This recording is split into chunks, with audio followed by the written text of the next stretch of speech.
Bien, estoy comentando el libro Un mapa filosófico del mundo. Y este vídeo trata sobre aquellas cosas que conocemos y que podemos conocer. Los animales saben hacer muchas cosas porque saben cazar, pescar, saben volar, saben construir nidos y tantas otras cosas más. Pero los animales no tienen un sistema de representación parecido a la técnica del lenguaje humano de palabras. Y entonces conocen las cosas en la práctica, en el ejercicio, pero no las tienen representadas, no tienen una teorización sobre lo que hacen. Y el conocimiento humano pues tiene precisamente esa característica, la característica de poder representar y teorizar el ejercicio y la práctica. En el lenguaje tiene muchas funciones, no solamente tiene la función de representar, sino que tiene la función pues, de adquirir juicios, de adquirir compromisos, de insultar, de adular, de provocar gusto o disgusto, de molestar, convencer, divertir, calmar, expresar sentimientos, crear ficciones, hacer cosas bellas, etcétera, etcétera. Pero la función representativa es una de ellas y desde luego es importante y es importante en relación con el conocimiento. Las técnicas de representación ¿eh? son técnicas que facilitan la praxis y la organizan. Pueden ser técnicas en principio pues más o menos ajustadas a la realidad que tratan de representar. Y a la vez que hacen esta función tan positiva, las técnicas de representación también permiten engañar. ¿eh?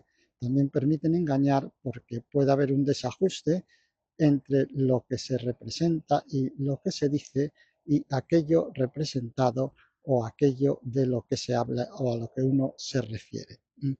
Entonces, esas técnicas de representación facilitan el engaño y lo potencian. Y es entonces en este contexto donde aparece de una manera especial, especialmente antropológica, especialmente humana, la idea de verdad y la idea de falsedad y de conocer cosas verdaderas y conocer cosas falsas. Porque efectivamente, por ejemplo, un mapa que representa el terreno ¿eh? puede estar coordinado con el terreno y entonces en ese sentido es un mapa verdadero, o puede no estar coordinado y tener cosas que no están en el terreno o dispuestas de una manera diferente, con lo cual será un mapa falso y entonces tendremos ahí ya un criterio claro para determinar la falsedad y la verdad del conocimiento que nos produce ese mapa. En las técnicas la verdad viene dada por la efectividad. Una técnica es verdadera cuando es efectiva. Y una técnica de representación es verdadera cuando representa adecuadamente, diríamos, el terreno, aquello a lo que va referida, ¿no? Cuando es coordinable con aquello que representa. Una técnica de argumentación es efectiva pues cuando es coherente, ¿eh? porque la verdad de la argumentación tiene que ver con la coherencia. En las ciencias, como vamos a ver, en las ciencias naturales, en las ciencias estrictas, la verdad se puede predicar también de los teoremas científicos cuando se entienden los teoremas científicos como una especie de ingeniería inversa. Es decir, tratar de hacer unos mapas o unas representaciones o unos planos de una realidad que tiene una determinada estructura, una determinada morfología configuracional y en sus procesos y que permanece estable. Entonces, ahí en las ciencias también se puede utilizar, aunque sea de una manera traslaticia, oblicua, la idea de verdad y de falsedad aplicada a los teoremas. En las artes es distinto, en las artes no hacen falta que sean verdaderas, porque pueden ser ficticias, pueden ser ámbitos pues creados ad hoc, que solo tienen realidad artística y que no tienen realidad fuera de las artes, ¿eh?